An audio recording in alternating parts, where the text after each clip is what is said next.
आज से कोई शिकवा शिकायत नहीं, आप जहां ले जाओ जैसे चलाओ, हम जय श्री राधे आपका ही नाम बोलेंगे बस। मस्ती लाओ, काहे को चिंता धारण करते हो? सिद्धांत सुनते हो फिर भी चिंता धारण करते हो। जब हमने अपना घर नामे कर दिया किसी के, तो उसमें छिपकली टहले, उसमें जाला हो, उसमें बिच्छू रहे, सांप रहे, आप जानो महाराज, आपके नाम कर दिया।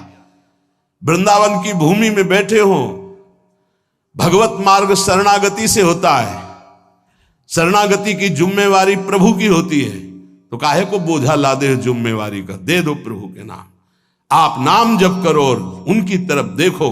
देखो नाथ, ये मकान आपका है, ये हृदय आपका है, ये जीवन आपका है, यदि इसमें काम है तो आप निकालो, मेरे बस की बात नहीं, और इसमें प्रेम है तो आपका रखा हुआ है, इसमें मेरे गर्व का विषय नहीं। ये मस्ती का जीवन, अलमस्ती आ जाएगी, मस्त राम बन जाओगे, वास्तविक फकीरी आ जाएगी गृहस्थ में होते हुए। फिकर फार फकनी करे ताको नाम फकीर, कोई फिक्र ही नहीं रह गई। क्यों? हमने अपने आप को प्रभु को दे दिया। सदैव नाम जप करो, हर स्थिति में देखते रहो प्रभु की तरफ। ये जो मलिनता है ये मुझे परास्त नहीं कर सकती, क्योंकि ये हृदय प्रभु को दे दिया, तो आपको भगवत प्राप्ति होगी। राहत न प्रभु चित चूक किए की, करत सुरत सय बार हेग। ये हम आपसे सच्ची बात कहते हैं, हमारे आपके किए कुछ नहीं होगा।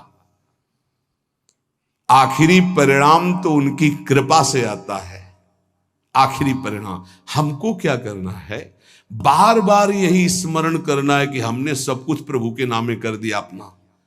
जो भूल चूक से रह गया हो उसको भी कर दो। ये सब भागवतिक हो जाने पर ही इसमें भगवान की दिव्य लीला, भगवान के दिव्य रूप का प्रादुर्भाव होता है। जिसमें आप अपनापन रखेंगे वही भगवत प्राप्ति में बाधा पहुंचा देगा। आप अंदर से बात समझो, कोई साधना भगवत प्राप्ति नहीं कराती। आपको मजाक लगेगा, ये हम करके बता रहे हैं। भगवत प्राप्ति कहीं अपनापन न रह जाए तो अभी हो जाए। शरीर में, सूक्ष्म शरीर में, स्वभाव में, किसी में अपनापन नहीं, अभी भगवत प्राप्ति हो जाएगी। ये अपनापन जो बोझा लाद करके हम साधना करते हैं ना, बहुत लंबी सफर है। ये हम अनुभव की बात कहते हैं। अगर तुम पकड़ पाओ तो पकड़ पाओ। सत्संग के द्वारा प्राप्त विवेक रूपी कैंची से सारा अपनापन काट दीजिए और प्रभु के चरणों में दे दीजिए। जैसे हो, जहां हो, जो भी हो, वही भगवत प्राप्ति हो जाएगी। पर इतना ममता जोर की आपके शरीर में और शरीर संबंधी और भोगों में कि आप काट नहीं पा रहे। इसीलिए जहां हो, जैसे हो, अपने आप को प्रभु के हवाले कर दो, संभाल लेंगे। एक बार ये निर्णय निकल पड़े, तन मन प्राण स्वभाव बराबर, मेरे तो गिरधर गोपाल दूसरो न कोई। सवाल हल, अनंत जन्मों का प्रश्न शांत हो जाएगा। बस समझ लीजिए, तन मन प्राण स्वभाव जो भी कुछ है बराबर, मेरे तो गिरधर गोपाल दूसरो न कोई। ये सब और इसका परिणाम, मेरे तो गिरधर गोपाल दूसरो न कोई। दूसरो न कोई, न मन न तन न प्राण न स्वभाव न कोई अपना। अभी भगवत साक्षात्कार हो जाए। पर चाहता कौन है? कोई बिरला गुरु कृपा पात्र चाहता है मुझे भगवत प्राप्ति हो जाए, तो बैंक बैलेंस चाहता है, प्रभाव चाहता है, प्रणाम नमस्कार चाहता है, मनमानी भोग चाहता है। प्रभु को कौन चाहता है? ये जन्म प्रभु के लिए दे दो, फिर देखना निहाल हो जाओगे, परमानंद में मस्त हो जाओगे। यही परमानंद का मार्ग है। इसलिए नाम नाम नाम, इसके लिए हम नहीं छूट देंगे अपनी जिह्वा को ना अपने मन को। हमसे और कुछ बने चाहे न बने, हम बोलेंगे राधा राधा। आगे की बात प्रियाजू देखें और उनके प्रीतम देखें, राधा राधा कहेंगे। चाहे हमको यमुना जी की तरफ ले चलो, चाहे छठीकरा की तरफ ले चलो, जिधर मतलब चाहे बाम ले चलो, चाहे दाएं ले चलो, चाहे पूरब ले चलो, चाहे पश्चिम ले चलो, हम बोलेंगे राधा ही राधा। अब आपको देखना है कि आप किधर घुमा के हमें ले जाते हो।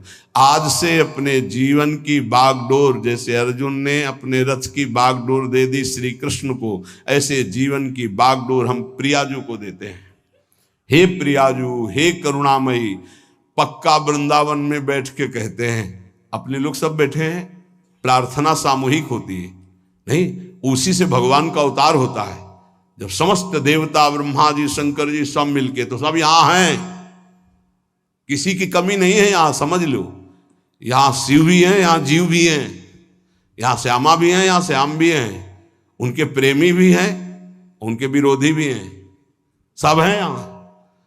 सभा तभी पूर्ण होती है, बगीचा तभी पूर्ण माना जाता है कि ये ना कहा जाए कि इसमें ये नहीं है। नहीं, बबूल भी है, गुलाब भी है, नाना प्रकार के सुगंधित फूल खिले हुए उनकी बगिया है। वृंदावन की भूमि में बैठकर हम प्रार्थना करते कि हमारे जीवन की बागडोर लाडली आपके हाथ में। झूठ ही सही, अब आपके घर में आके आपने ही बुलाया है, आपके घर में कह रहे संभाल लेना। अब इज्जत की बात हमारी नहीं, आपकी है। हमारी क्या इज्जत है? क्यों? हम लोग तो वैसे ही खोए पड़े। क्या है? इज्जत आपकी है, आप इतने महान हैं और हम आपकी शरण में हैं, और हमारा भरोसा नहीं कि रहे कि ना रहे शरण में। ये भी हम नहीं कह सकते कि हम बने ही रहेंगे। गोस्वामी जी कह रहे, हरि जो मेरो मन अठ न तजय। सच्ची कह रहे, बातें बनाना अलग बात होती, शरणागति का निर्वाह करना उन्हीं के बस की बात है, हमारे बस की बात है। बड़े बेईमान हैं अपने लोग। श्री जी से कहेंगे कि आपके सिवा हमारा कोई नहीं है, आपको हमने अपना जीवन, और यही बात कितनों से कह चुका है, यही बात कितनों से कि उनका नहीं हुआ, आज यहां कहेगा, फिर किसी और से कहेगा। ये बेईमान बहुत है, विचित्र मन। इसलिए वृंदावन की भूमि में साक्षी करके हम इसलिए कहते कि वृंदावन श्री जी को याद दिलाएगा कि आपका जन है, इसने कहा था, हमने सुना था। साक्षी कौन? वृंदावन। केवट जब कह रहा है कि अगर चरण धुलवाना है महाराज तभी नाव में बैठा लेंगे, चरण नहीं धुलवाना तो नाव में नहीं बैठा लेंगे, क्योंकि मुझे कुछ शंका है कि तुम्हारे चरणों का कुछ है हिसाब प्रताप की, अगर छू जाए तो बढ़िया दुल्हन बन जाता है। एक दुल्हन है तो उसके के लिए हमें नाव चलानी पड़ती है, अगर नाव दुल्हन बन गई तो व्यापार भी चला जाएगा। फिर महाराज बड़ा विनोद किया, जो तरनी घरनी बन जाई, हमारा तो व्यापार है महाराज। भगवान ने कहा ज्यादा समय नहीं है, इसलिए आप नाव लाई। बड़ा चतुर था, न बीच में थी न किनारे थी, बस 2-4 हाथ आगे थी।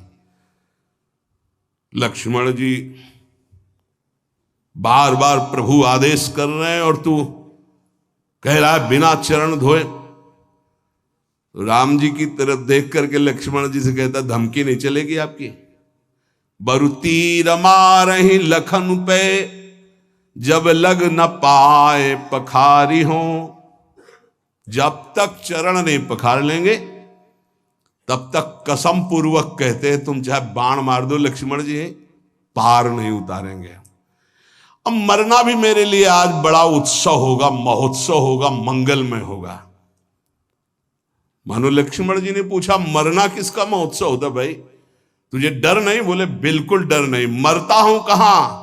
सुच गंगा के तीर, रघुनाथ सो नाथ निहारत हैं, वो अपराध यही बस दास कथा, प्रभु के चरण पखारत। बोले कोई पूछेगा किस अपराध के कारण मारा गया? बोले रघुनाथ जी के चरण पखारने की बात कह रहा था। कहां मरा? बोले गंगा के पावन तट पर। मारा किसने? बोले रघुनाथ जी के प्राण प्रिय भाई लखन ने। तुम्हें मारना मार दो, जब तक चरण नहीं पखारेंगे पार नहीं ले जाएंगे। ऐसे ही श्री धाम वृंदावन समस्त धाम और तीर्थों का राजा वहां बैठ करके साक्षी पूरी सभा, क्या हे प्रियाजू मैं आपकी शरण में हूं। अब देख लेना, आप इस बात का निर्वाह कर लेना। आप बोले झूठा, तो आप के तो संतों ने कहा झूठा खेले साचा हो, तो हम झूठे से सही कह दिया तो बड़ा भाग्य बनाओ आपके, हम झूठे ही बोल दिया। नहीं तो हम झूठ भी बोलने वाले नहीं कि हे प्रियाजू आपकी है, हम यही बोलने वाले हैं संसार के। सच्ची मानिए, ये तो ये रज और संत कृपा संत मंडली का प्रभाव कि हमारे मुख से भी निकल जाए कि हे प्रियाजू मैं आपकी, हे ठाकुर जी मैं आपका, नहीं तो जबान से भी नहीं निकलता भाई। एक तो शरणागति हो ही जाएगी वाणी की, फिर रह गई हृदय की, मन की, फिर रह गई तन की। ये सब कर लेंगे, हम सबको भगवत प्राप्ति होगी। बिल्कुल अंदर से बात बैठा लो यदि कि हमको तो भगवत प्राप्ति होगी, अब हमको तो भगवत प्राप्ति होगी, भगवत प्राप्ति हो जाएगी। ये यथा माम प्रपद्यन्ते तास तथैव भजाम्य।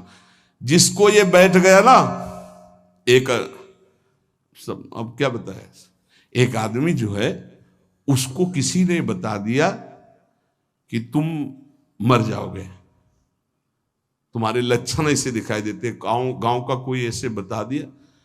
अब उसके जवान आदमी था, उसके बैठ गया मैं मर जाऊंगा, अब मैं मर जाऊंगा, अब मैं मर जाऊंगा। भोजन छूट गया, पीला होने लगा ऐसा। तो पूज्य स्वामी श्री राघवानंद सरस्वती जी महाराज, तुम जानते होगे, वो जन्मभूमि में आया करते थे। वो बताते थे, बोले जब मुझे सुनने को मिला, ये घटना की बात कह रहा हूं, स्वामी जी बहुत ही उच्च कोटि के महापुरुष थे, बहुत धनी मानी कुल से वैरागी। तो उनकी रहनी ऐसी थी कि एक केवल लाल कपड़ा ऐसे, वो भी 4 परत रुमाल लगा के ऐसे ऐसे रखते, मतलब उनका हर चीज वैसे लगता था कि हाँ इनकी रहनी। तो उनका बेटा जब मुझे पता चला तो मैं गया और उनसे कहा, अच्छा वो तो समय तुम्हारा निकल गया जो मरने का था, अब तुम नहीं मरोगे। किसी ने कह दिया था तुम मर जाओगे, उसके दिमाग में बैठ गया था। स्वामी जी जाके बोले कि हाँ वो समय तो ऐसा नहीं कि वो झूठ को बोल रहा है, क्योंकि उसको विश्वास हो चुका है। तो कहा हाँ वो समय तो निकल गया, अब तो तुम नहीं मरोगे, वो जो मरने का समय था। अच्छा, उसी दिन से वो स्वस्थ हो गया, बड़ी बड़ी औषधियों से स्वस्थ नहीं हो रहा था। समझ रहे हो ना, बात की बात है, हम सबको भगवत प्राप्ति होगी। ये बैठा लो, जैसा बनना वैसा सोचो, जैसा सोचोगे वैसा बन जाओगे। जादू का चमत्कार है।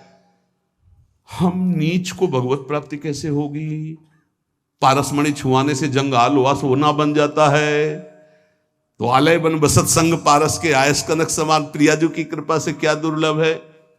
आज से हम इस बात से निश्चिंत है कि मुझे भगवत प्राप्ति होगी कि नहीं। पक्का नाम मत छोड़िएगा, भगवत आश्रित रहिएगा। अरे बड़े कृपाल हमारे प्रभु हैं, बड़ी करुणामयी हमारी स्वामिनी जी। इस बार अगर दांव नहीं लग पाया तो बड़ा मुश्किल हो जाएगा। बिल्कुल नजदीक आ चुके हो, पूरी धारा पार हो चुकी है। घबराहट में जल्दीबाजी में कूद मत पड़ना, नहीं यहीं से फिसल जाओगे। नाव में बैठे रहना, सीधे किनारे लगने जा रही है और आ गए हैं किनारे निकुंज के। बिल्कुल आपको नहीं दिखाई दे रहा, अपने को दिखाई दे रहा। क्या दिखाई दे रहा है? यदि आपको स्वामिनी जी को बुलाना ना होता तो आप 4:15 बजे से यहां बैठकर सुनते ना होते। पक्का विश्वास मान लो। यही सत्संग 4 बजे शाम के होता, बैठे होते तो खास बात थी, पर इतनी नहीं थी। लेकिन आप 4:15 बजे सत्संग में आने के लिए कै बजे तैयार हुए होंगे? इसका मतलब स्वामिनी जी आपको पक्का अपने पास बुलाना चाहती, तभी ये बात होती, अन्यथा ये नहीं होती। यत तज्ञ विस्मय परिणाम अमृतोपमम। ये शुरुआत तुम्हें विष जैसी लग रही, इसका परिणाम अमृत मिलेगा। अगर कहा गया एक घड़ी आधी में पुनियादि तुलसी संगति साधु की, तो तुम तो कई घंटे कर रहे हो। अगर भगवत प्राप्ति न हो तो सब नाटक हो गया। तुम विश्वास करो, तुम भगवत प्राप्ति पक्की होगी। नाम जितना पकड़ पाओ, और जब नाम छूटे तो आश्रय पकड़े रहो। आश्रय, अरे हमारे माई श्यामा जी को राज, हम लाडली जी के हैं, चिंतन बन रहा है लाडली जी के। इनके इन प्रकार अब मुझे प्रियालाल की प्राप्ति पक्की होगी। ऐसा बैठा लो दिमाग में, बैठा लो। तुम इसको चमत्कार देखना, इसे गुरुमंत्र मान लो। हमें पक्का प्रियाजू की प्राप्ति होगी। धाम में आना, धाम में बैठना, ये सुनना नहीं हम बहुत नीच हैं, पापी हैं। अरे नहीं, प्रिया जो बहुत कृपालु हैं, पतित पावन हैं, वो क्षमा कर देंगी, वो मुझे माफ कर देंगी, मुझे स्वीकार कर लेंगी। अंदर ऐसी काट करना, जब मन तुम्हें निराश करे, ए तुझ जैसे को कहां भगवत प्राप्ति होगी, तो उसी समय कहो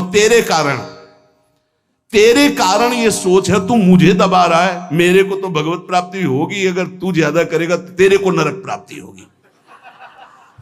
डरवाना सीखो, वो तुम्हें डरवा रहा है। भैया अगर नहीं हम ये युक्तियां नहीं सीखोगे तो डिप्रेशन में पहुंचा देगा। ये बहुत खतरनाक है। क्या खतरनाक है? अब हमको वो भोग नहीं मिल रहा, हमको वो वस्तु नहीं मिल रही, हम परेशान हो जाएंगे। इसको डांटना सीखो, इसको अपने शासन में लाना सीखो। ये कुछ नहीं, ये बच्चों को जैसे भेड़िया डरवाता है ऐसे डरवाता है। अगर तुम विवेकवान हो जाओ तो डर कर ये बिल्कुल पूंछ दबा के बैठ जाएगा, क्योंकि तुम भगवान के अंश हो। ये प्रकृति और तुम्हारी सामर्थ्य से युक्त होकर तुम्हें परास्त कर रहा है। प्रकृति और तुम्हारी सामर्थ्य, एक प्रकृति का अंश, एक परमात्मा अंश, दोनों मिलकर जड़ चैतन अंश से युक्त होकर यही हमारा बंधन बना हुआ है। ये हमारा कोई ये थोड़ी कि इसी के द्वारा हम बंधन मोक्ष को प्राप्त हो। हम मुक्त भगवान के मुक्त अंश हैं, इसको स्वीकार करने के कारण बंध गए। तो ले मन सावई मन कृष्ण पदार विंदयो, दिया अब आपको, आप संभाल लेना इसको।